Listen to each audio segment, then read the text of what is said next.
Harish academy అందిస్తోంది. అన్ని online కోర్సులపై early bird discount offers.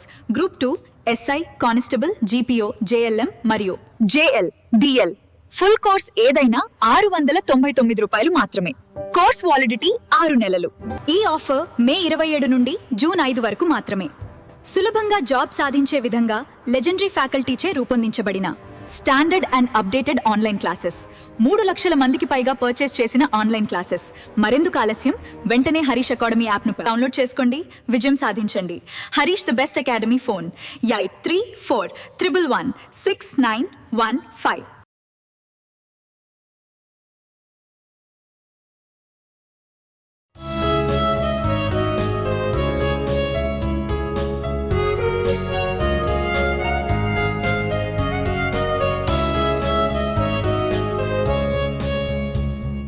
Harish, the best academy.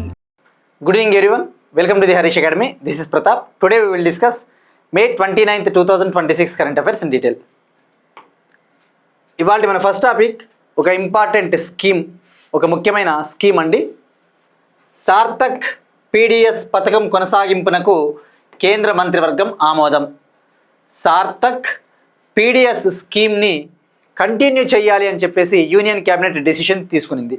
Prime minister Narendra Modi గారి నేతృత్వంలో జరిగిన cabinet committee on economic affairs ఆర్థిక వ్యవహారాల క్యాబినెట్ కమిటీ ఈ నిర్ణయం తీసుకునింది. మరి ఈ స్కీమ్ని ఇప్పుడు ఎన్నేళ్ల పాటు కొనసాగించడానికి ఆమోదం తెలిపిందో మనం తెలుసుకోవాలి. ఈ సార్థక్ పీడిఎస్ స్కీమ్ని 5 years పాటు ఎక్స్టెండ్ చేసింది. అంటే మార్చ్ 31st, 2031 వరకు, మార్చ్ 31st, 2031 వరకు దీన్ని ఎక్స్టెండ్ చేయడానికి అప్రూవల్ ఇచ్చింది. మరి ఇక్కడ మనం ఫస్ట్ తెలుసుకోవాల్సింది, ఎప్పుడైనా ఒక స్కీమ్ న్యూస్లో ఉన్నప్పుడు ఆ స్కీమ్ ఏంటి, అసలు ఆ స్కీమ్ యొక్క లక్ష్యం ఏంటి, ఆ స్కీమ్ ఏ మినిస్ట్రీ కిందకు వస్తుంది, ఆ స్కీమ్కి సంబంధించి ఎంత బడ్జెట్ కేటాయించారు, ఎంత నిధులు కేటాయించారు, అటువంటి బేసిక్ డీటెయిల్స్తో మొదలు పెట్టాలండి. ఇక్కడ Sarthak PDS scheme, first PDS అంటేనే మనకు గుర్తు రావాల్సింది పబ్లిక్ డిస్ట్రిబ్యూషన్ సిస్టమ్, ప్రజా పంపిణీ వ్యవస్థ. మరి ప్రజా పంపిణీ వ్యవస్థ అంటే ఏంటి? మీరు ఎకానమీ నీట్గా చదువుతూ ఉంటారో, అన్ని ఎగ్జామ్స్కి ప్రిపేర్ అయ్యే వాళ్ళు, ఎకానమీలో నేషనల్ ఫుడ్ సెక్యూరిటీ యాక్ట్ 2013 వస్తుంది, జాతీయ ఆహార భద్రతా చట్టము 2013. మరి దీని ముఖ్య ఉద్దేశం ఏంటి? ఇండియాలో మెజారిటీ ప్రజలకి, ముఖ్యంగా అర్హులైన ప్రజలకి, ఎలిజిబుల్ పీపుల్కి పౌష్టికాహారాన్ని అందించాలి, ఆహార భద్రతను అందించాలి, న్యూట్రిషన్ సెక్యూరిటీ, అలానే ఫుడ్ సెక్యూరిటీని అందించడమే దీని ముఖ్య ఉద్దేశం. మరి ఇటువంటి చట్టాలను అమలు చేయాలంటే కొన్ని స్కీమ్స్ అవసరం కదా. అసలు ఈ చట్టం రాకముందే కూడా భారతదేశంలో ప్రజలకు పౌష్టికాహారాన్ని, ఆహార భద్రతను అందించడానికి పీడిఎస్ వ్యవస్థ ప్రారంభమైంది. పబ్లిక్ డిస్ట్రిబ్యూషన్ సిస్టమ్, ప్రజా పంపిణీ వ్యవస్థ. మరి ఈ పీడిఎస్ సిస్టమ్ కింద ప్రజలకి ముఖ్యంగా అతి తక్కువకే ఆహార ధాన్యాలు అందిస్తారు. ఫర్ ఎగ్జాంపుల్ రైస్ కావచ్చు, వీట్, వరి, గోధుమలు, అటువంటివి అందజేస్తారు, కోర్స్ గ్రెయిన్స్, రైట్. మరి ఇప్పుడు ఈ PDS scheme, public distribution system, ప్రజా పంపిణీ వ్యవస్థ, మనం చూస్తూ ఉంటాం కదా, రేషన్ షాపుల వద్ద మనకి సబ్సిడీ రేట్లకే ఈ ఆహార ధాన్యాలు అందజేస్తారు, అదే పీడిఎస్ వ్యవస్థ. మరి పీడిఎస్ వ్యవస్థ అనేది విధంగా చెప్పాలంటే World War II టైంలోనే స్టార్ట్ అయింది. బట్ మెయిన్గా ఇండియాలో అయితే ఇండిపెండెన్స్ వచ్చిన తర్వాత 1960sలో ఇది బాగా పాపులర్ అయిందని చెప్పవచ్చు, 1960sలో. మరి ఇక్కడ సరే, ఇది బ్యాక్గ్రౌండ్ అండి. మరి సార్థక్ పీడిఎస్ స్కీమ్ విషయానికి వస్తే, ఇక్కడ సార్థక్ అంటే ఫస్ట్ మనం అబ్రివేషన్ తెలుసుకుందాం. ఎప్పుడైనా కానీ ఒక స్కీమ్ న్యూస్లో ఉన్నప్పుడు దానికి సంబంధించి పూర్తి పేరు, స్కీమ్ ఫర్ ఇంగ్లీష్లో ఉంటుందండి, తప్పదు, గుర్తుపెట్టుకోవాల్సిందే. లేదు అంటే సార్థక్ పీడిఎస్ అని గుర్తుపెట్టుకోండి. మనం ఛాన్స్ తీసుకునేకి లేదు కాబట్టి, ఒక్కొక్కసారి స్కీమ్ యొక్క అబ్రివేషన్లు కూడా అడుగుతారు కాబట్టి మనం ఛాన్స్ తీసుకోకూడదు. Scheme for assistance in ration transport and handling income with automation in PDS. Automation అంటే ఏంటి? పీడిఎస్ వ్యవస్థలో జరిగే అవినీతి ఏదైతే ఉంటుందో, ముఖ్యంగా ఈ యొక్క ఆహార ధాన్యాలను మోసుకొని వెళ్ళే ట్రక్కులు, లారీలు ఏవైతే ఉంటాయో వేరే వాటికి కూడా మళ్ళిస్తూ ఉంటారు, అక్రమ రవాణా జరుగుతూ ఉంటుంది, ఇల్లీగల్గా అమ్ముకుంటూ ఉంటారు. మరి మనం ఎప్పటికప్పుడు ట్రాక్ చేయాలి రియల్ టైంలో. దానికోసం టెక్నాలజీని వాడతాం, ఆటోమేషన్ లైక్ GPS సిస్టమ్ను ఉపయోగించి కావచ్చు, రైట్. సో ఆటోమేషన్ టెక్నాలజీని ఉపయోగించి పీడిఎస్ వ్యవస్థని బలోపేతం చేయడానికి తీసుకొని వచ్చిన ఒక స్కీమ్ సార్థక్ పీడిఎస్. మరి దీనికోసం కేటాయించిన బడ్జెట్ 25,530 crore 25,530 కోట్లు సెంట్రల్ గవర్నమెంట్ కేటాయించింది. మరి ఈ యొక్క సార్థక్ పీడిఎస్ స్కీమ్లో 2 స్కీముల్ని మెర్జ్ చేశారు. ఈ యొక్క సార్థక్ పీడిఎస్ స్కీమ్లో 2 పథకాలని విలీనం చేశారు, కలిపేశారు. అవి ఏవి అంటే, ఒకటి food grain movement assistance and smart PDS స్కీమ్స్ని ఇందులోకి కలిపారు. బట్ ఎనీవే మీరు సింపుల్గా సార్థక్ పీడిఎస్లోకి ఆ 2 స్కీముల్ని మెర్జ్ చేశారన్న విషయం గుర్తుపెట్టుకోండి. ఇదంతా బ్రాడ్ టర్మ్ అండి. ఇది ఒక అంబ్రెల్లా పదము. పీడిఎస్ అనేది ఒక అంబ్రెల్లా పదము. ఇందులో టార్గెటెడ్ పబ్లిక్ డిస్ట్రిబ్యూషన్ సిస్టమ్ ఉంటుంది. 1997లో ఈ పీడిఎస్ వ్యవస్థని బలోపేతం చేయాలి, కరెక్ట్గా అవసరమైన వాళ్ళకే రీచ్ చేయాలి అని చెప్పేసి టార్గెటెడ్ పీడిఎస్ స్కీమ్ లాంచ్ చేశారు 1997లో. రైట్, ఇవన్నీ కూడా మీరు ఎకానమీలో చదువుతారు. ఎకానమీలో ఇన్క్లూజివ్ గ్రోత్ అని ఉంటుంది, ఫుడ్ సెక్యూరిటీ, అందులో ఆహార భద్రత వస్తుంది. ప్రతి పాయింట్ మీరు చదువుకొని తీరాల్సింది. ఏ బుక్ చదివినా ఈ స్కీమ్లే ఉంటాయి. రేపు పొద్దున్న గ్రూప్ 2 ఎకానమీ కావచ్చు, ఎస్ఐ, పీసీకి ఏది చదివినా ఈ స్కీములు చదవాల్సిండేదే. సో కరెంట్ అఫైర్స్ చాలామంది ఆస్పిరెంట్స్కి ఇంకా డౌట్లు వస్తూ ఉన్నాయి. ఇందులో సబ్జెక్ట్ కవర్ అవుతా ఉంది, మీరు అది ఆలోచించండి. కోర్ సబ్జెక్ట్ అనేది ఎకానమీ వచ్చినప్పుడు ఎకానమీ, కరెంట్ అఫైర్స్ వచ్చినప్పుడు ఎకానమీ కవర్ అవుతా ఉంది, ఎస్ఎన్టీ వచ్చినప్పుడు ఎస్ఎన్టీ కోర్ కవర్ అవుతా ఉంది. అది ఒక్కసారి మీరు గమనించగలరండి. సో మరి ఏ మంత్రిత్వ శాఖ? మినిస్ట్రీ వచ్చేసి వినియోగదారుల వ్యవహారాలు మరియు ఆహార మంత్రిత్వ శాఖ, ministry of consumer affairs, food and public distribution ministry. వినియోగదారుల వ్యవహారాలు, ఆహారము మరియు ప్రజా పంపిణీ మంత్రిత్వ శాఖ ఆ మంత్రిత్వ శాఖ కిందకు వస్తుంది. సో మరి ఇక ఆ బడ్జెట్, దానికి నిధులు ఎంత కేటాయించారో తెలుసుకున్నాం. సో మరి ఈ స్కీమ్ని ఎప్పటివరకు కొనసాగించారంటే ఇందాక చెప్పినట్టు మార్చ్ 31, 2031 వరకు. మరి ఈ స్కీమ్ ద్వారా నేషనల్ ఫుడ్ సెక్యూరిటీ బెనిఫిషరీస్ ఎవరైతే ఉంటారో, జాతీయ ఆహార భద్రతా చట్టము కింద లబ్ధిదారులు సుమారుగా 81.35 crore 81.35 కోట్ల లబ్ధిదారులు ఉన్నారు. వాళ్ళందరికీ కూడా లబ్ధి చేకూరుతుంది. ఈ స్కీమ్ కింద 81.35 crore నేషనల్ ఫుడ్ సెక్యూరిటీ బెనిఫిషరీస్కి ఈ స్కీమ్ రీచ్ అవుతుంది. ఇక్కడ again national food security act బాగా గుర్తుపెట్టుకోండి, 2013. ఇది ఒక సెంట్రల్లీ స్పాన్సర్డ్ స్కీమ్ అని చెప్పవచ్చు. అంటే ఈ యొక్క స్కీమ్ని అమలు చేయడానికి కేంద్ర ప్రభుత్వము, రాష్ట్ర ప్రభుత్వాలు నిధులు కేటాయిస్తాయి.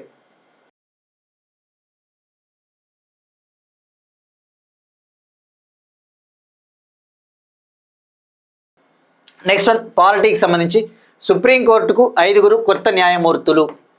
సుప్రీంకోర్టుకి 5 జడ్జెస్ని కొలీజియం సిస్టమ్ రికమెండ్ చేసింది. సుప్రీంకోర్టుకు 5 కొత్త న్యాయమూర్తులు, సుప్రీంకోర్టుకు 5 కొత్త జడ్జెస్ని కొలీజియం సిస్టమ్ రికమెండ్ చేసింది, సిఫార్సు చేసింది.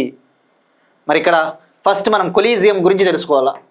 ఎగ్జామ్ పాయింట్ ఆఫ్ వ్యూలో ఇది గురించి తెలుసుకున్న తర్వాతనే మనకి అర్థమవుతాయి. కొలీజియం ఇస్ నథింగ్ బట్ ఒక గ్రూప్. కొలీజియం అంటే ఒక గ్రూప్ అని చెప్పవచ్చు, బృందము. మరి అసలు కొలీజియం ఏంటి? ఇండియాలో సుప్రీంకోర్టు జడ్జెస్ని అలానే హైకోర్టు జడ్జెస్ని నియమించేది ప్రెసిడెంట్. ఆర్టికల్ 124 కింద సుప్రీంకోర్టు జడ్జెస్ని ప్రెసిడెంట్ అపాయింట్ చేస్తారు, ప్రెసిడెంట్ నియమిస్తారు. ఆర్టికల్ 217 కింద హైకోర్టు జడ్జెస్ని కూడా మనకి ప్రెసిడెంట్ నియమిస్తారు, ప్రెసిడెంట్ అపాయింట్ చేస్తారు. మరి ఈ యొక్క సుప్రీంకోర్టు జడ్జెస్ని సిఫారసు చేయాలి అంటే కొలీజియం వ్యవస్థ ఉంటుంది. ఫలానా వ్యక్తులు సుప్రీంకోర్టు జడ్జిలుగా ఎవరు ఉండాలి, ఎవరిని నియమించాలి అని చెప్పేసి కొలీజియం రికమెండ్ చేస్తుంది, సిఫారసు చేస్తుంది. ఈ కొలీజియం తన రికమెండేషన్స్ని సెంట్రల్ గవర్నమెంట్కి పంపిస్తే లా మంత్రిత్వ శాఖ ఫైనల్గా ప్రెసిడెంట్కి పంపించడం జరుగుతుంది. At the end of the day union executive, కేంద్ర ప్రభుత్వము ఆదేశాల మేరకే అపాయింట్ చేయడం జరుగుతుంది జనరల్గా. అది union executive is more powerful కదా. మరి ఇక్కడ మీరు చూసుకుంటే ఎప్పుడైనా కానీ మనకి ఒక మన మైండ్లో ఒక క్వశ్చన్ అరైజ్ అవ్వాలి. ఇక్కడ అసలు కొలీజియం వ్యవస్థ అనేది మన రాజ్యాంగంలో మెన్షన్ చేశారా, కాన్స్టిట్యూషన్లో ప్రస్తావించబడిందా? దీన్ని ప్రస్తావించారా? నో, కాన్స్టిట్యూషన్లో దీన్ని మెన్షన్ చేయలేదు. Does not mentioned in the constitution అన్న విషయం గుర్తుపెట్టుకోండి. మరి ఎలా వచ్చింది కొలీజియం వ్యవస్థ? కొలీజియం వ్యవస్థ సుప్రీంకోర్టు జడ్జిమెంట్ల ద్వారా వచ్చింది. ముఖ్యంగా మనకి పాలిటీలో 3 జడ్జెస్ కేసెస్ చదువుతారు. 3 జడ్జిల కేసులు ఉంటాయి కదా. First judges case, second judges case, third judges case. First judges case 1981, second judges case 1993, third judges case 1998. ఈ సెకండ్ జడ్జెస్ కేసులో సుప్రీంకోర్టు ఈ యొక్క జడ్జిల్ని అపాయింట్ చేయాలి, సుప్రీంకోర్టు జడ్జిల్ని అపాయింట్ చేయడం కోసం కొలీజియం సిస్టమ్ ఒక బృందం అవసరం అని చెప్పేసి దీన్ని తీసుకురావడం జరిగింది. తొలుత ఏర్పాటైనప్పుడు కొలీజియంలో 3 మెంబర్స్ ఉండేవాళ్ళు. ఒకరు సిజేఐ, మరో ఇద్దరు వచ్చేసి 2 సీనియర్ మోస్ట్ సుప్రీంకోర్టు జడ్జెస్, ఒక CJI chief justice of India, ఇద్దరు సుప్రీంకోర్టు అత్యంత సీనియర్ జడ్జెస్. అయితే ఈ కొలీజియం పరిధిని విస్తరించారు థర్డ్ జడ్జెస్ కేసులో కొలీజియంని 5 మెంబర్ బాడీగా చేశారు. ఈ 5 మెంబర్ కొలీజియంలో ఒక సిజేఐ ఉంటారు, 4 సీనియర్ మోస్ట్ సుప్రీంకోర్టు జడ్జెస్ ఉంటారు. ఒక భారత ప్రధాన న్యాయమూర్తి, మరొక 4 వచ్చేసి senior most supreme court judges, right? ఇట్లా కొలీజియం వ్యవస్థ ఫార్మ్ అయిందన్న విషయం గుర్తుపెట్టుకోండి. మరి ఇప్పుడు కొలీజియం సిస్టము 4 హైకోర్టు చీఫ్ జస్టిస్లని మరియు ఒక సుప్రీంకోర్టు సీనియర్ అడ్వకేట్ వి మోహనా గారిని సుప్రీంకోర్టు జడ్జిలుగా అపాయింట్ చేయాలి అని చెప్పేసి సిఫారసు చేసింది, రికమెండ్ చేసింది. మరి మనం ఎగ్జామ్ పాయింట్ ఆఫ్ వ్యూలో ఆ 5 ఎవరు, ఎలాగూ వీళ్ళు ఇంకా అపాయింట్ కాలేదండి, బట్ మనకి కాన్సెప్ట్ తెలుసుకోవాలి కాబట్టి కరెంట్ అఫైర్స్లో వచ్చినప్పుడు కాన్సెప్ట్ తెలుసుకోవాలి. మరి వీళ్ళు ఎలాగో అపాయింట్ అయిన తర్వాత మళ్ళీ మనం తెలుసుకుంటాం. ఒకరు వచ్చేసి జస్టిస్ షీల్ నాగు గారు, ఈయన పంజాబ్ మరియు హర్యానా హైకోర్టుకి చీఫ్ జస్టిస్గా ఉన్నారు. మరొకరు జస్టిస్ శ్రీ చంద్రశేఖర్ గారు, ఈయన బాంబే హైకోర్టుకి చీఫ్ జస్టిస్గా ఉన్నారు. మరొకరు జస్టిస్ సంజీవ్ సచ్దేవా, ఈయన మధ్యప్రదేశ్ హైకోర్టుకి చీఫ్ జస్టిస్గా ఉన్నారు. మరొకరు జస్టిస్ అరుణ్ పల్లి, ఈయన జమ్మూ కాశ్మీర్ మరియు లడఖ్ హైకోర్టుకి చీఫ్ జస్టిస్గా ఉన్నారు. మరొకరు సీనియర్ అడ్వకేట్ వి మోహన గారు, మహిళ, ఈమె సుప్రీంకోర్టు సీనియర్ న్యాయవాది వి మోహనా గారు. సో ఈ 5 సుప్రీంకోర్టు జడ్జిలుగా నియమించాలి అని చెప్పేసి చెప్పడం జరిగింది. మరి ఇక్కడ కొలీజియం గురించి తెలుసుకున్నాం, ఆర్టికల్స్ గురించి తెలుసుకున్నాం. మరి ఇక్కడ ఇటీవల సుప్రీంకోర్టు విషయానికి వస్తే ఇటీవలే మనం డిస్కస్ చేసుకున్నాం. సుప్రీంకోర్టు యొక్క జడ్జిల సంఖ్యను ప్రస్తుతం ఉన్న 33 నుంచి 37కు పెంచాలి అని చెప్పేసి 33 నుంచి 37కి పెంచాలి అని చెప్పేసి ప్రెసిడెంట్ ద్రౌపది ముర్ము గారు ఆర్డినెన్స్ కూడా జారీ చేశారు. సుప్రీంకోర్టులో ప్రెజెంట్ స్ట్రెంగ్త్ ఎంత? 33. సిజేఐని మినహాయించి, సిజేఐని కలుపుకోకుండా ఉంటే 33, సిజేఐను కూడా కలుపుకుంటే 34 ప్రస్తుతం. దీన్ని 37కి పెంచాలి, 37 జడ్జెస్కి పెంచాలి, సిజేఐతో కలుపుకుంటే 38 అవుతుంది, రైట్? ఆర్డినెన్స్ ఇంకా పాస్ అవ్వాల్సి ఉంటుంది. మరి ఇక మహిళా జడ్జిల విషయానికి వస్తే సుప్రీంకోర్టులో ప్రస్తుతం ఎవరైనా మహిళా జడ్జి ఉన్నారా అంటే కేవలం జస్టిస్ బివి నాగరత్న గారు. Justice BV Nagarathna is the only women judge in the present supreme court. మరి ఈమె గనక సుప్రీంకోర్టుకి మహిళా జడ్జిగా నియమించినట్టయితే ఈమె సుప్రీంకోర్టులో 12వ మహిళా జడ్జి అవుతుంది. If she gets appointed she will become the 12th women judge of the supreme court, right? So మరి ఇక్కడ మెయిన్గా మీరు ఫోకస్ చేయాల్సింది స్టాటిక్ పాయింట్ ఆఫ్ వ్యూలో. మరి సుప్రీంకోర్టు యొక్క మొట్టమొదటి మహిళా జడ్జి ఎవరు? భారతదేశ సుప్రీంకోర్టు యొక్క ఫస్ట్ ఉమెన్ జడ్జ్. అది కూడా స్టాటిక్ పాయింట్ ఆఫ్ వ్యూలో ఇంపార్టెంటే కదా. అడుగుతాడా అంటే అట్లాంటివి వేరే ఎగ్జామ్లో అడిగినాడండి. మధ్యప్రదేశ్ పట్వారీ ప్రీవియస్ పేపర్ 2017 మధ్యప్రదేశ్ ఎగ్జామ్లో 2017లో first women judge of the supreme court of India ఎవరు? జస్టిస్ ఫాతిమా ఎంబీవి గారు. 1989లో ఈమె మొట్టమొదటి సుప్రీంకోర్టు మహిళా జడ్జిగా అపాయింట్ అయింది. సో ఇట్లాంటివి కొన్ని మీకు హెల్ప్ అవుతాయి, ఇంట్రెస్టింగ్గా కూడా ఉంటాయి. నెక్స్ట్ వన్, దేశంలోనే తొలి సూపర్ ప్రెజర్ బెలూన్. దేశంలోనే మొట్టమొదటి super pressure balloon, India's first indigenous super pressure balloon.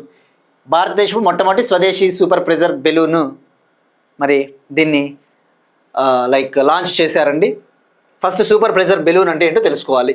Super pressure balloon అనేది ఇక్కడ మీరు చూస్తే ఇది బెలూన్ మాదిరే ఉంటుంది, కానీ బెలూన్ నార్మల్ బెలూన్ కాదు. ఇందులో హీలియం గ్యాస్ని నింపుతారు. జనరల్గా హీలియం గ్యాస్, హైడ్రోజన్ని కూడా నింపవచ్చు ఈ యొక్క బెలూన్లో. బట్ హైడ్రోజన్ అనేది హైలీ ఇన్ఫ్లేమబుల్, అంటే అది చాలా డేంజర్, హైడ్రోజన్ రియాక్ట్ అవుతుంది. సో జనరల్గా హీలియంని నింపుతారు. మరి ఏంటి సూపర్ ప్రెజర్ బెలూను? మరి ఈ ఫస్ట్ మనము స్టాటిక్ పాయింట్ ఆఫ్ వ్యూ తెలుసుకుందాం. దేశంలోనే తొలిసారిగా రూపొందించిన సూపర్ ప్రెజర్ బెలూన్ టెక్నాలజీని విజయవాడలోని ఇందిరాగాంధీ స్టేడియంలో సక్సెస్ఫుల్గా లాంచ్ చేశారు. మరి ఎవరు లాంచ్ చేశారు అంటే red balloon aerospace company. Red balloon aerospace అనే ఒక స్టార్టప్ కంపెనీ. మరి ఈ కంపెనీ ఫౌండర్స్ కూడా మనం తెలుసుకుందాం. ఈ కంపెనీ ఫౌండర్స్ కిరణ్, శిరీష్ అనే ఇద్దరు వ్యక్తులు. మరి ఎక్కడ టెస్ట్ చేశారు? విజయవాడలోని ఇందిరాగాంధీ స్టేడియము. ఎవరి సమక్షంలో జరిగింది ఈ యొక్క ప్రయోగం అంటే, ఈ యొక్క ఎక్స్పెరిమెంట్కి union civil aviation minister K Rammohan Naidu గారు, పౌర విమానయాన శాఖ మంత్రి కె రామ్మోహన్ నాయుడు గారు అటెండ్ అయ్యారు.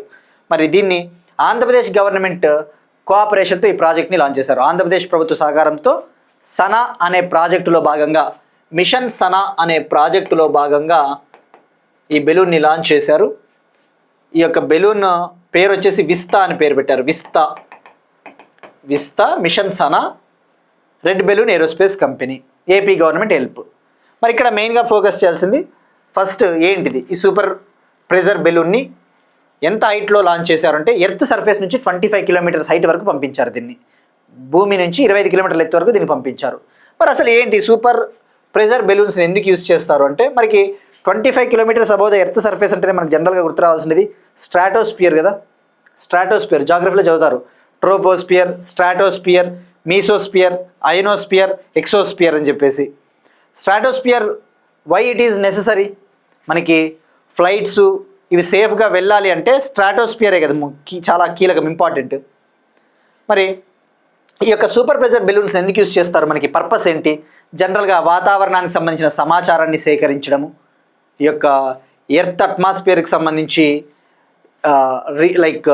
దాన్ని ఏమంటారు, ఇన్ఫర్మేషను రీసెర్చ్ చేయడం కోసము, వాటి కోసం వీటిని జనరల్గా యూజ్ చేస్తూ ఉంటారు. మరి సూపర్ ప్రెజర్ బెలూన్స్ని 25 కిలోమీటర్స్ ఎత్తుకు పంపించారు. ఇది గాలిలో 24 అవర్స్ పాటు డేటాను కలెక్ట్ చేస్తుంది, 24 గంటల పాటు. బట్ ఫ్యూచర్లో ఇటువంటి బెలూన్స్ని నెలల తరబడి అక్కడే గాలిలో ఉండేలానే గాల్లోనే ఉండేలాగా వీళ్ళు ఏర్పాట్లు చేస్తూ ఉన్నారు ఈ కంపెనీ వాళ్ళు. మరి ఇక్కడ మెయిన్గా ఫోకస్ చేసింది సూపర్ ప్రెజర్ బెలూన్స్ అంటే, ఇందులో ఇందాక చెప్పండి హీలియం గ్యాస్ని నింపుతారు, ఫిల్ చేస్తారు. మరి వీటిని హై ఆల్టిట్యూడ్ బెలూన్స్ అని కూడా పిలుస్తారు. హై ఆల్టిట్యూడ్ బెలూన్స్ అంటే ఎక్కువ ఎత్తులో లాంచ్ చేసే బెలూన్లు. మరి ఎక్కువ ఎత్తుకు లాంచ్ చేసినప్పుడు అవి స్టేబుల్గా ఉండాలి అంటే ఎలా ఉంటాయి గాల్లోనే? బయటేమో అట్మాస్ఫిరిక్ ప్రెజరు తక్కువ ఉంటుంది. When you go to the higher altitudes the pressure will come down, right? మరి ఇవి ఎక్కువ ఎత్తుకు పంపించినప్పుడు అట్మాస్ఫిరిక్ ప్రెజర్తో పోల్చుకుంటే ఈ బెలూన్స్లో ప్రెజర్ అనేది హైగా ఉంటుంది.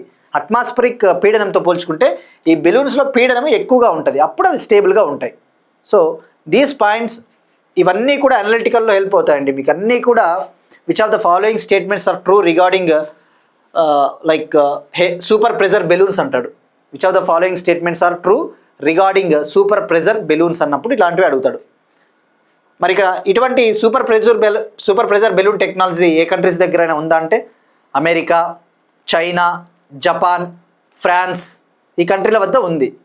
ఇప్పుడు ఇండియా కూడా ఈ టెక్నాలజీని డెవలప్ చేసిన విషయం గుర్తుపెట్టుకోండి. మరి ఇక్కడ బెనిఫిట్స్ విషయానికి వస్తే, అడ్వాంటేజెస్ శాటిలైట్స్తో పోల్చుకుంటే ఈ యొక్క సూపర్ ప్రెజర్ బెలూన్స్ని లాంచ్ చేయడం చాలా ఈజీ, ఖర్చు కూడా తక్కువ, cheap cost, launch cost is cheap. వీటిని ఎర్త్ అబ్జర్వేషన్ కోసము, డిజాస్టర్ మేనేజ్మెంట్ విపత్తుల నిర్వహణ కోసము ఉపయోగిస్తారు. నెట్వర్క్ లేని గ్రామీణ ప్రాంతాల్లో కూడా ఎన్నో ప్రయోజనాలు ఉంటాయి వీటి వల్ల. సో ఇవన్నీ పాయింట్స్. నెక్స్ట్ వన్, సంపూర్ణ అక్షరాస్యత సాధించిన Sikkim. Sikkim becomes fully literate state. Sikkim అనేది పూర్తి స్థాయి అక్షరాస్యత సాధించిన రాష్ట్రంగా నిలిచింది. మరి ఇక్కడ ఏంటి అసలు? ఈ సందర్భంగా ప్రెసిడెంట్ ద్రౌపది ముర్ము గారు సిక్కిం గవర్నమెంట్ని అభినందించారు. సంపూర్ణ అక్షరాస్యత సాధించిన సిక్కిం. మరి ఏ స్కీమ్లో భాగంగా ఈ ఘనతను సాధించింది అని తెలుసుకోవాలి మనకి. ఉల్లాస్ నవభారత్ సాక్షరత కార్యక్రమంలో భాగంగా ఈ యొక్క ఘనతను సాధించింది. ఉల్లాస్ నవభారత్ సాక్షరత ప్రోగ్రాంలో భాగంగా ఈ అచీవ్మెంట్ సాధించింది. దీన్నే Ullas new India literacy programme అని కూడా పిలుస్తారు. New India literacy programme. మరి ఇక్కడ ఫస్ట్ ఏంటి? అక్షరాస్యత, సంపూర్ణ అక్షరాస్యత అంటే ఫుల్లీ లిటరేట్. మరి ఫుల్లీ లిటరసీ అంటే 100% లిటరసీనా? కాదు. ఇక్కడ ఫస్ట్ ఉల్లాస్ స్కీమ్ గురించి తెలుసుకోవాలి. ఉల్లాస్ అంటే ఫస్ట్ మనకి అబ్రివేషన్ చాలా ఇంపార్టెంట్. అగైన్ చెప్పినా కదా, ఉల్లాస్ అంటే understanding of life long learning of all in society. Understanding of life long learning of all in society scheme. మరి స్కీమ్ విషయానికి వస్తే, ఈ స్కీమ్ని 2022లో ఎడ్యుకేషన్ మినిస్ట్రీ లాంచ్ చేసింది, విద్యా మంత్రిత్వ శాఖ 2022లో. ఈ స్కీమ్ సెంట్రల్లీ స్పాన్సర్డ్ స్కీమ్, అంటే కేంద్ర ప్రాయోజిత పథకము. అంటే ఈ పథకంలో భాగంగా అక్షరాస్యత సాధించడానికి కేంద్ర ప్రభుత్వాలు, రాష్ట్ర ప్రభుత్వాలు సంయుక్తంగా ఖర్చు పెట్టుకుంటాయి. Joint funding by both states and central government. మరి దీని వ్యాలిడిటీ 2027 వరకు, అంటే 5 years, 2020-23తో మొదలు పెడితే దీని యొక్క టెన్యూర్, దీని యొక్క వ్యాలిడిటీ 2026-27 వరకు ఉంటుంది. అంతే కదా, 5 years, 22-23, 23-24, 24-25, 25-26, 26-27, రైట్. మరి ఈ స్కీమ్ కింద ఒక రాష్ట్రము లేదా ఒక యూనియన్ టెరిటరీ ఫుల్లీ లిటరేట్ ఏరియాగా, ఫుల్లీ లిటరేట్ స్టేట్ ఆర్ యూటీగా అవతరించాలి అంటే కండిషన్ వచ్చేసి 95% లిటరసీని సాధించాలి. 95% లిటరసీని సాధించాలి, అది మినిమం లిటరసీ. ఇప్పుడు ఈ ఉల్లాస్ నవభారత్ సాక్షరత కార్యక్రమం కింద సిక్కిం 95% లిటరసీని సాధించింది. మరి ఇక్కడ లిటరసీ ఎవరికి అందిస్తారు అంటే అడల్ట్స్కి, అంటే ఎవరైతే 15 years అంతకంటే ఎక్కువ వయసు ఉంటుందో వాళ్ళకి. Those who are 15 years and above, 15 ఏళ్ళు లేదా అంతకంటే ఎక్కువ ఉన్న వాళ్ళకి life skills, vocational training skills, నైపుణ్య శిక్షణ, బేసిక్ లిటరసీ, బేసిక్ అక్షరాస్యత వాళ్ళకి అందిస్తారనమాట. సో ఇవి పాయింట్లు నీట్గా రాసుకుంటే మోర్ దాన్ ఎనఫ్ అండి, పక్కకు పోడు ఇంకా. మరి భారతదేశంలో ఉల్లాస్ నవభారత్ సాక్షరత కార్యక్రమం కింద కంప్లీట్ లిటరసీని సాధించిన మొదటి స్టేట్ ఏదండి? మనం డిస్కస్ చేసుకున్నాం లాస్ట్ ఇయర్ కరెంట్ అఫైర్స్లో, మిజోరం కదా. First fully literate state in India under Ullas, Mizoram. ఆ తర్వాత గోవా ఈ ఘనతను సాధించింది, ఆ తర్వాత త్రిపుర, ఆ తర్వాత హిమాచల్ ప్రదేశ్, ఇప్పుడు సిక్కిం. సో ఇక్కడ మిజోరం, గోవా, త్రిపుర, హిమాచల్ ప్రదేశ్, సిక్కిం. సో ఓవరాల్గా 3వ నార్త్ ఈస్ట్ రాష్ట్రము సిక్కిం అని చెప్పవచ్చు. 3వ నార్త్ ఈస్ట్ రాష్ట్రము సిక్కిం. మరి ఇక సిక్కిం చీఫ్ మినిస్టర్ ఎవరు? ప్రేమ్ సింగ్ తమంగ్. Sikkim chief minister Prem Singh Tamang. ఇక్కడ ఆస్పిరెంట్స్కి ఇంకొక గమనికండి, ఇలాంటి బేసిక్వి Sikkim chief minister, Sikkim capital, ఇలాంటివి కూడా అడుగుతుంటారు ఆస్పిరెంట్స్. సిక్కిం క్యాపిటల్ చెప్పండి సార్, సిక్కిం చీఫ్ మినిస్టర్. ప్రతిదీ స్పూన్ ఫీడింగ్ అనేది కరెక్ట్ కాదండి. ఎందుకు, నేను మీ మంచి కోసమే చెప్తున్నా. ఏమైనా చిన్న చిన్న బేసిక్స్ ఉంటాయి కదా, ఒకసారి గూగుల్ చేయండి. అన్నెసెసరీగా మనము ఏదో స్టాండర్డ్ జీకే ఇస్తున్నాం కదా అని ప్రతిదీ కూడా అంత చెత్త, ప్రతిదీ అంత స్పూన్ ఫీడింగ్ చేయాల్సిన అవసరం ఉండదు. బట్ ఎగ్జామ్ ఓరియంటేషన్లో నన్ను నమ్మండి, ఎలా అడుగుతాడో నేను నా వంతు ఆ యొక్క కంట్రిబ్యూషన్ అయితే నేను ఇవ్వడానికి ఎల్లవేళలా కృషి చేస్తాను. ఎందుకంటే నేను యాస్పిరెంట్గా వచ్చిన వాళ్ళమే కాబట్టి we know the struggles of aspirants, ఎలా అడుగుతాడు ఎగ్జామ్ ప్యాటర్న్లో.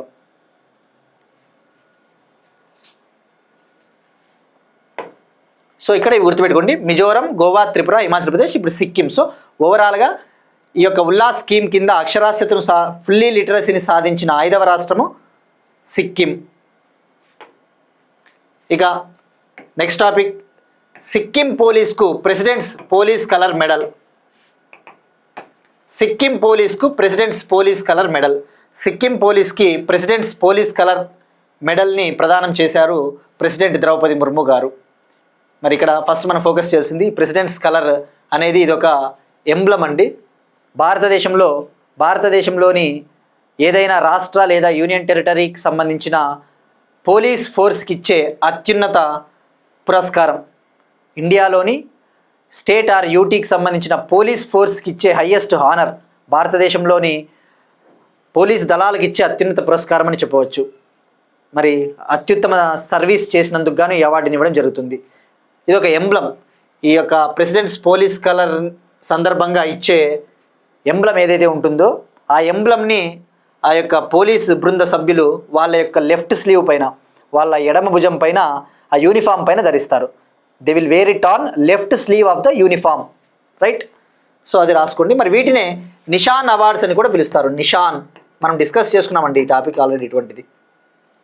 మరి ఇప్పుడు సిక్కిం పోలీసుకు కూడా ఈ అవార్డు లభించింది. మరి ఓవరాల్గా ఇండియాలో ప్రెసిడెంట్స్ పోలీస్ కలర్ని సాధించిన 15వ రాష్ట్రము సిక్కిము, 3వ నార్త్ ఈస్ట్ రాష్ట్రము సిక్కిము. ప్రెసిడెంట్ పోలీస్ కలర్ పథకాన్ని సాధించిన 3వ నార్త్ ఈస్ట్ రాష్ట్రం సిక్కిము, 15వ రాష్ట్రము సిక్కిము. మరి ఈ ప్రెసిడెంట్స్ పోలీస్ కలర్ ఈ పురస్కారాలను ఎప్పుడు ఏర్పాటు చేశారంటే 1951లో. మరి ఎలిజిబిలిటీ ఏమైనా ఉంటుందా, అర్హత అంటే ఆ పోలీస్ ఫోర్స్ ఏదైతే ఉందో కనీసం ఒక 25 ఏండ్లు ఎక్సలెంట్ సర్వీస్ చేసి ఉండాలి ప్రజల కోసం. Minimum 25 years, at least 25 years exemplary service చేసిన పోలీస్ ఫోర్స్కి ఇస్తారు. Next one, mission queen pineapple. కేంద్ర ప్రభుత్వము మిషన్ క్వీన్ పైనాపిల్ని లాంచ్ చేసింది. ఇది త్రిపురకు సంబంధించిన ఒక మిషన్. మరి ఏ మంత్రిత్వ శాఖ లాంచ్ చేసింది? నార్త్ ఈస్టర్న్ ప్రాంత అభివృద్ధి మంత్రిత్వ శాఖ, నార్త్ ఈస్టర్న్ రాష్ట్రాల అభివృద్ధి మంత్రిత్వ శాఖ. మరి మంత్రి ఎవరు? జ్యోతిరాదిత్య సింధియా గారు.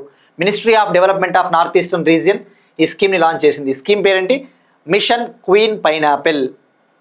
మరి ఇక్కడ ఏంటి అసలు క్వీన్ పైనాపిల్ అనేది త్రిపురకు సంబంధించిన స్టేట్ ఫ్రూట్, త్రిపురకు సంబంధించిన రాష్ట్ర పండు, స్టేట్ ఫ్రూట్. మరి దీనికి జిఐ ట్యాగ్ కూడా ఉంది, జియోగ్రఫికల్ ఇండికేషన్, భౌగోళిక గుర్తింపు. మరి ఈ యొక్క స్కీమ్ని ఎందుకు లాంచ్ చేశారు? మనం ఇటీవల ఒక టాపిక్ డిస్కస్ చేసుకున్నాం. జ్యోతిరాదిత్య సింధియా గారు అరుణాచల్ కివీ పేరిట ఒక మిషన్ని లాంచ్ చేశారు. అరుణాచల్ ప్రదేశ్ కివీ ఫ్రూట్స్కి ఫేమస్. సో ఇక్కడ ఈ నార్త్ ఈస్టర్న్ స్టేట్లలో ఒక్కొక్క ప్రోడక్ట్ ఫేమస్ ఉంటుంది. ఇప్పుడు త్రిపురలో queen pineapple famous state fruit కాబట్టి.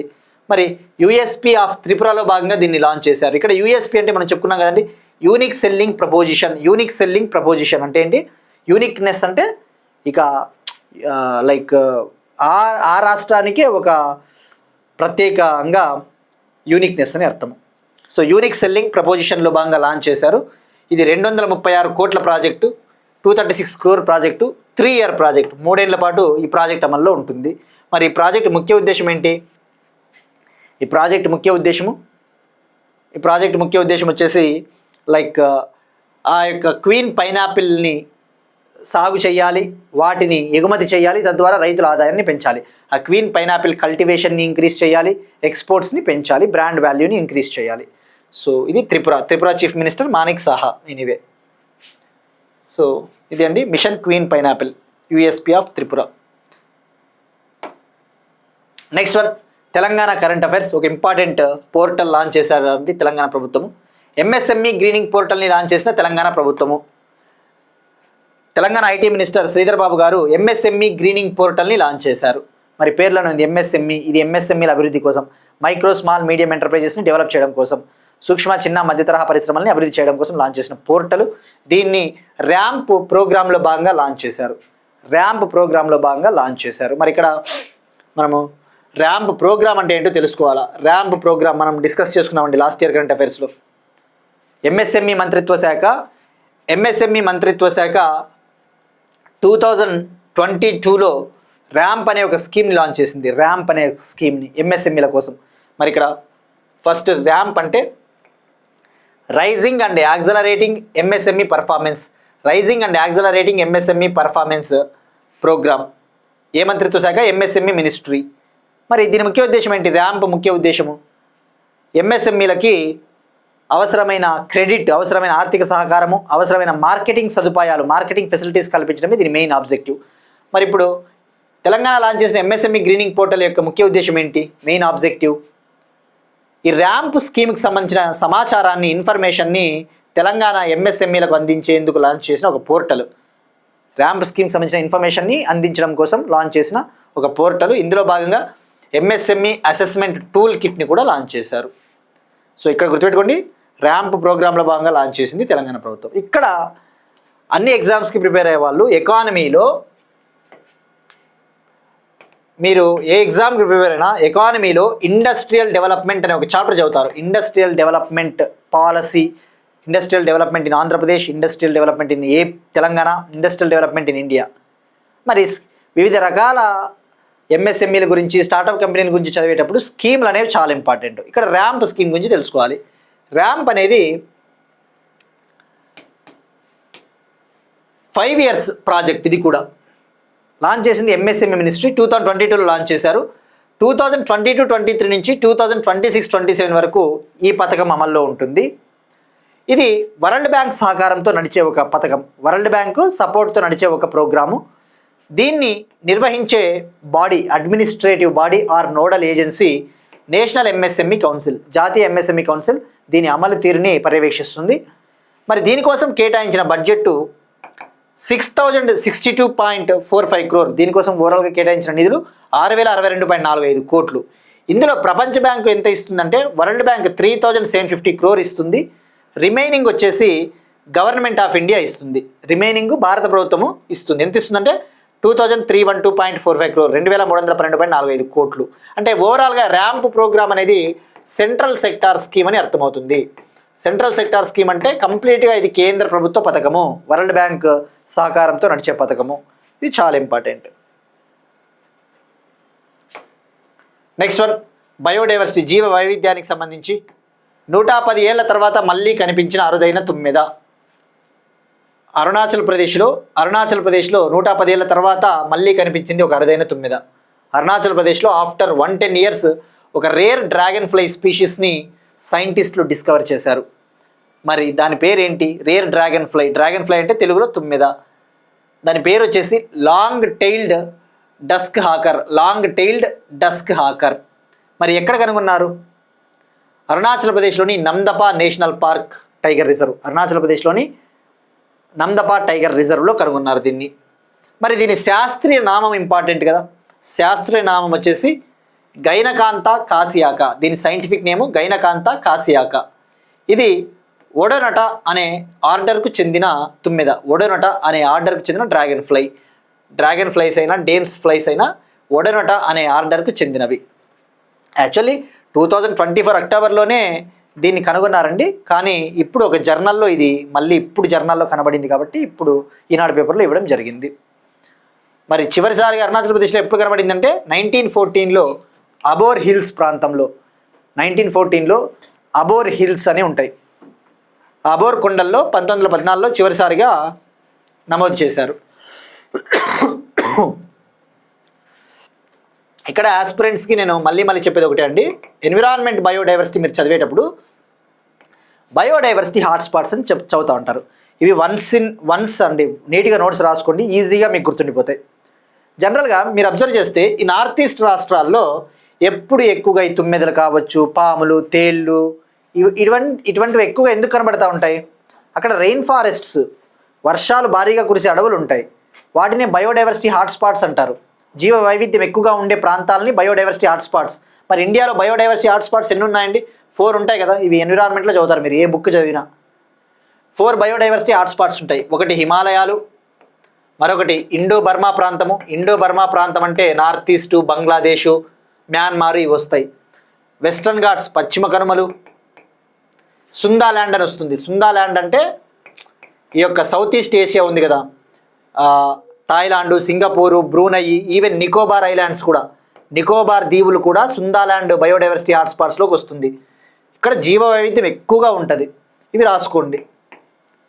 అందుకే ఇట్లాంటివి ఎక్కువగా కనబడుతూ ఉంటాయి, మనం రాసుకోవాలి. నెక్స్ట్ వన్, స్పేస్ టెక్నాలజీకి సంబంధించి చంద్రునిపై శాశ్వత స్థావరం కోసం 3 దశల ప్రణాళికను ఆవిష్కరించిన నాసా. చంద్రుడిపైన శాశ్వత స్థావరం కోసం 3 దశల ప్రణాళికను ఆవిష్కరించిన నాసా మూన్ పైన ఒక పర్మనెంట్ బేస్ స్టేషన్ని సెటప్ చేయాలని చెప్పేసి ప్లాన్ చేస్తూ ఉంది. దీనికోసం 3 phase ప్లాన్ని అన్వీల్ చేసింది. అన్వీల్ అంటే రిలీజ్ చేసింది. మరి ఇందులో భాగంగా ఈ సంవత్సరం 3 మిషన్స్ని లాంచ్ చేయబోతా ఉంది. 3 మిషన్స్ని లాంచ్ చేయబోతా ఉంది. ఈ ప్లాన్ని ఎవరు లాంచ్ చేశారంటే NASA chief Jared Isaacman. NASA administrator chief Jared Isaacman ఈ ప్రణాళికను రిలీజ్ చేశారు. ఇది $20 బిలియన్ ప్లాన్, $20 బిలియన్ ప్రాజెక్టు. మరి ఈ ప్రాజెక్ట్లో భాగంగా చంద్రుడి సౌత్ పోల్ పైన, మూన్ యొక్క దక్షిణ ధ్రువం పైన ఒక పర్మనెంట్ బేస్ స్టేషన్ ఏర్పాటు చేయాలని చెప్పేసి ప్లాన్ చేస్తూ ఉన్నారు నాసా, అమెరికా వాళ్ళు. మరి అమెరికా 2028 కల్లా హ్యూమన్స్ని మూన్ పైకి సెండ్ చేయాలి అని చెప్పేసి ప్లాన్ చేస్తూ ఉన్నారు. 2028 కల్లా చంద్రుడిపైకి మానవుల్ని పంపించాలని చెప్పేసి ప్లాన్ చేస్తూ ఉన్నారు. మరి ఈ యొక్క ప్రోగ్రాంలో భాగంగా ఈ సంవత్సరం 3 మిషన్స్ని లాంచ్ చేయబోతూ ఉన్నారు ఈ సంవత్సరంలోనే. మరి ఈ మిషన్ కోసము రోవర్స్ని, ల్యాండర్స్ని నిర్మించాల్సిన అవసరం ఉంటుంది కదా. రోవర్స్ని, ల్యాండర్స్ని, డ్రోన్స్ని, అవసరమైన డ్రోన్స్ని నిర్మించాల్సిన అవసరం ఉంటుంది. వీటి కోసం 3 కంపెనీలకి కాంట్రాక్ట్ ఇచ్చింది నాసా. మరి ఒక కంపెనీ వచ్చేసి అమెజాన్ ఫౌండర్ జెఫ్ బెజోస్కు చెందిన బ్లూ ఆరిజిన్ కంపెనీకి, అలానే ఆస్ట్రోబోటిక్ అనే ఒక కంపెనీకి ఇంట్యూటివ్ మెషిన్స్ అనే ఒక కంపెనీకి కాంట్రాక్ట్ ఇచ్చింది. మరి ఈ కాంట్రాక్ట్లో భాగంగా బ్లూ ఆరిజిన్ కంపెనీకి చెందిన బ్లూ మూన్ మార్క్ 1 ఎండూరెన్స్ ల్యాండర్ని డెవలప్ చేస్తూ ఉన్నారు. Blue Origin company Blue Moon mark 1 endurance ల్యాండర్ని అందిస్తూ ఉన్నారు. ల్యాండ్ అవ్వాలి కదా. ఆస్ట్రోబోటిక్ కంపెనీ గ్రిఫన్ ల్యాండర్ని అందిస్తుంది. ఇక అలానే లూనార్ వర్టెక్స్ సైన్స్ మిషన్ని కూడా లాంచ్ చేయబోతా ఉన్నారు ఈ సంవత్సరం. సో గుర్తుపెట్టుకోండి, 3 మిషన్స్ లాంచ్ చేయబోతా ఉన్నారు. 3 ఫేజ్ ప్లాను, $20 బిలియన్ ప్రాజెక్టు.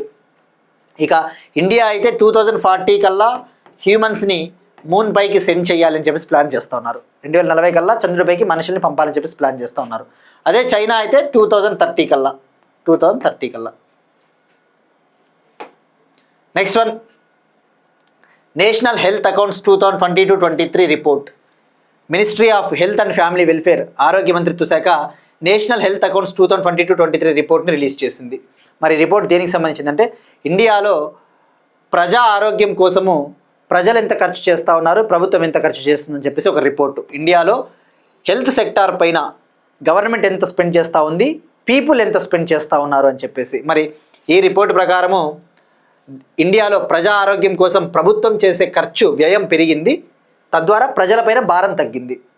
ఈ యొక్క రిపోర్ట్ ప్రకారం ఇండియాలో పబ్లిక్ హెల్త్ పైన గవర్నమెంట్ చేసే ఎక్స్పెండిచర్ ఇంక్రీజ్ అయింది, పీపుల్ ఎక్స్పెండిచర్ అనేది తగ్గింది. అంతే కదా. ఒకప్పుడు ఎలా ఉండేది అంటే మనం ఒక హాస్పిటల్కి పోతే 100 రూపాయలు అయితే ఆ 100 రూపాయల్లో ఒక 60 రూపాయలు 70 రూపాయలు మన చేతి నుంచి ఇచ్చేవాళ్ళం, మన జేబుల నుంచి. తద్వారా మన జేబులకి చిల్లు పడేది. సో మనం నష్టపోయే వాళ్ళము. దీన్నే out of the pocket expenditure అంటారు. So out of the pocket expenditure ఎప్పుడైనా ఎక్కువ ఉంది అనుకో ప్రజలు నష్టపోతారు, ప్రజలు పేదరికంలోకి వెళ్ళిపోతారు. సో ప్రభుత్వాలు చేయాల్సిండేది ఆరోగ్య ఖర్చుల్ని తగ్గించాల. మరి దీన్ని out of the pocket expenditure అంటారు. Out of the pocket expenditure తగ్గిందన్న విషయం గుర్తుపెట్టుకోండి. మీరు చూస్తే 2013-14లో out of the pocket expenditure అంటే ప్రజలు తమ జేబుల నుంచి చేసే ఖర్చు ఎంత ఉండిందంటే 64.2% ఉండింది. 2022-23 నాటికి 43.4%కి వచ్చింది. అంటే సుమారుగా 21% తగ్గింది, 21% రెడ్యూస్ అయింది. ఇది శుభ పరిణామం అని చెప్పవచ్చు. Good sign, good indicator. మరి ఇక జీడిపిలో ఎంత ఖర్చు పెడతా ఉన్నారు వాటా ప్రజా ఆరోగ్యం కోసం 2013-14లో జీడిపిలో 1.15% ఖర్చు చేసింది గవర్నమెంటు. అది 2022-23 నాటికి జీడిపిలో 1.43%కి పెరిగింది ప్రజా ఆరోగ్య వ్యయం, పబ్లిక్ హెల్త్ ఎక్స్పెండిచర్. అలానే టోటల్ ఎక్స్పెండిచర్లో మొత్తం సాధారణ వ్యయంలో వైద్యం కోసం చేసిన ఖర్చు 3.78% నుంచి 4.89%కి పెరిగింది. టోటల్ ఎక్స్పెండిచర్లో హెల్త్ సెక్టార్ కోసం స్పెండ్ చేసిన అమౌంట్ అనేది 3.78% నుంచి 4.89%కి ఇంక్రీజ్ అయ్యింది.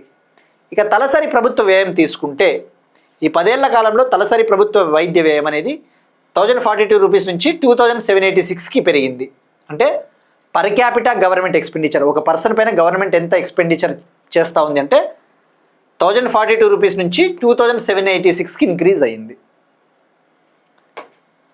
ఇక ఓవరాల్గా మొత్తం ఖర్చు తీసుకుంటే 2022-23లో దేశంలో ప్రభుత్వం మరియు ప్రైవేటు పరంగా మొత్తం వైద్యం కోసం 8,81,359 crore ఖర్చు అయ్యాయి. ఇది జీడిపిలో 3.37% వాటా.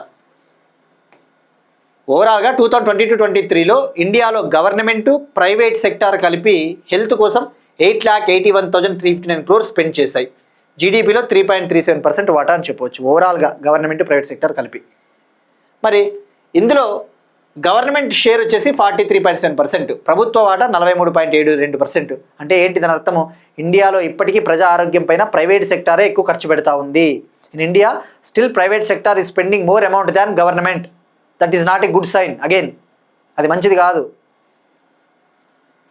మరి ఇది సరిపోతుందండి.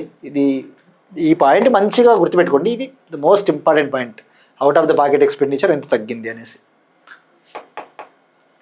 మీరు నీట్గా రాసుకోవచ్చండి. స్క్రీన్ షాట్ తీసుకొని కూడా క్లియర్గా ఈజీగా అర్థమవుతుంది కూడా.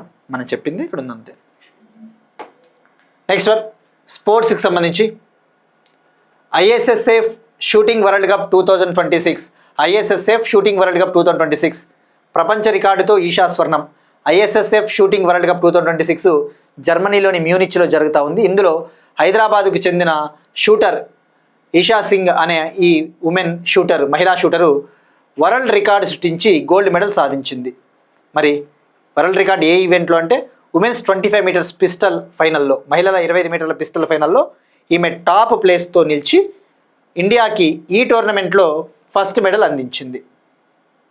సో మరి ఇక్కడ ఈమె ప్రపంచ రికార్డు సృష్టించి గోల్డ్ మెడల్ సాధించిందన్న విషయం గుర్తుపెట్టుకోండి. 50 పాయింట్లకు గాను 43 స్కోర్ని సాధించింది. మరి ఇక్కడ మీరు మెయిన్గా ఫోకస్ చేయాల్సింది ఈ యొక్క ఐఎస్ఎస్ఎఫ్ షూటింగ్ వరల్డ్ కప్ అనేది ఇది మల్టిపుల్ స్టేజెస్లో జరుగుతుందండి. 2026 ISSF shooting world cup present జరుగుతూ ఉన్నది 41 ఎడిషన్, 41వ ఎడిషను. దీన్ని నిర్వహించేది international shooting sport federation. Every year నిర్వహిస్తారు ఈ టోర్నమెంట్ని, ఎవ్రీ ఇయర్.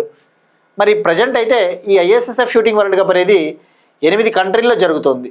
25 మార్చి స్టార్ట్ అయింది, 25 మార్చి నుంచి 8 డిసెంబర్ 2026 వరకు కంటిన్యూ అవుతుంది. ఒక్కొక్క దశలో ఒక్కొక్క కంట్రీలో. ప్రజెంట్ అయితే జర్మనీలోని మ్యూనిచ్లో జరుగుతూ ఉంది.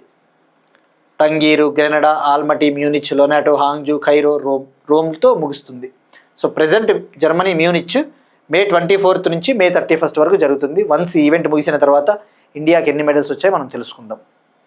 సో ప్రజెంట్ అయితే ప్రస్తుతానికి ISSF shooting world cup 2026 Munich టోర్నమెంట్లో వరల్డ్ రికార్డు ఈషా సింగ్ ఇండియాకి ఈ టోర్నమెంట్లో ఫస్ట్ గోల్డ్ మెడల్ అందించిన విషయం గుర్తుపెట్టుకోండి. First medal.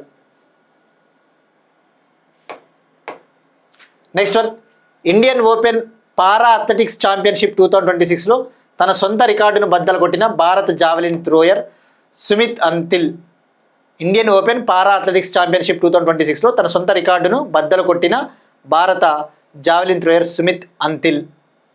Indian open para athletics championship 2026 tournament అండి. ఇది పారా అథ్లెటిక్స్ టోర్నమెంట్ అంటే ఏంటి? దివ్యాంగులు పాల్గొనే క్రీడలు. ఈ టోర్నమెంట్ బెంగళూరులో జరుగుతూ ఉంది, కర్ణాటకలోని బెంగళూరులో. 8th ఎడిషను, 8వ ఎడిషను. ఇందులో ఇండియాకు చెందిన జావెలిన్ థ్రోయర్, భారతదేశానికి చెందిన జావెలిన్ థ్రోయర్ సుమిత్ అంతిల్ తన పేరిటే ఉన్న వరల్డ్ రికార్డుని బ్రేక్ చేసి మరొక వరల్డ్ రికార్డు సృష్టించాడు. మరి ఈ యొక్క టోర్నమెంట్లో భాగంగా ఈ స్టిక్ని, జావెలిన్ త్రో అంటే ఈ స్టిక్ ఉంటుంది కదా, 74.82 మీటర్స్ని విసిరాడు. 74.82 మీటర్స్ని త్రో చేశాడు. మరి గతంలో 2022 ఏషియన్ పారా గేమ్స్, చైనాలోని హాంగ్జూలో 2022 ఏషియన్ పారా గేమ్స్లో 73.29 మీటర్స్ జావెలిన్ని విసిరి అప్పుడు వరల్డ్ రికార్డ్ సృష్టించాడు ఈయన. ఇప్పుడు తన వరల్డ్ రికార్డ్ని తనే బ్రేక్ చేశాడు. సింపుల్గా గుర్తుపెట్టుకోండి, ఎవరి వరల్డ్ రికార్డ్ సృష్టించాడు, ఎక్కడ సృష్టించారు. ఇక ఇవాళ క్వశ్చన్ అండి, మనం డిస్కస్ చేసిన టాపిక్కి, అవినీతికి వ్యతిరేకంగా కేరళ ప్రభుత్వం ప్రారంభించిన ప్రాజెక్ట్ పేరేంటి? ఇక నిన్నటి question, PM Ajay portal full పేరేంటి అంటే పిఎం అనుసూచిత్ జాతి అభ్యుదయ యోజన. పిఎం అనుసూచిత్ జాతి అభ్యుదయ యోజన. దీన్ని లాంచ్ చేసిన మినిస్ట్రీ సామాజిక న్యాయం మరియు సాధికారత మంత్రిత్వ శాఖ, ministry of social justice and empowerment. Minister వచ్చేసి వీరేంద్ర కుమార్ గారు ఉన్నారు. దీని ముఖ్య ఉద్దేశం ఎస్సీలకు సంబంధించి, ఎస్సీ ప్రజలకు సంబంధించిన వెల్ఫేర్ స్కీమ్స్, సంక్షేమ పథకాలని రియల్ టైంలో ఎప్పటికప్పుడు పర్యవేక్షించాలి, రియల్ టైంలో ట్రాక్ చేయాలి. ఇదే దీని ముఖ్య ఉద్దేశం. మరి ఇక్కడ పిఎం అజయ్కి సంబంధించి ఒక స్కీమ్ కూడా ఉంది. పిఎం అజయ్ స్కీము 2021-22లో భారత ప్రభుత్వం లాంచ్ చేసింది. Ministry of social justice and empowerment ministry 2021-22లో. ఇదొక కేంద్ర ప్రాయోజిత పథకం, సెంట్రల్లీ స్పాన్సర్డ్ స్కీమ్. ఇవి వాటి కరెంట్ అఫైర్స్. మరోసారి క్విక్గా రీక్యాప్ చూద్దాం.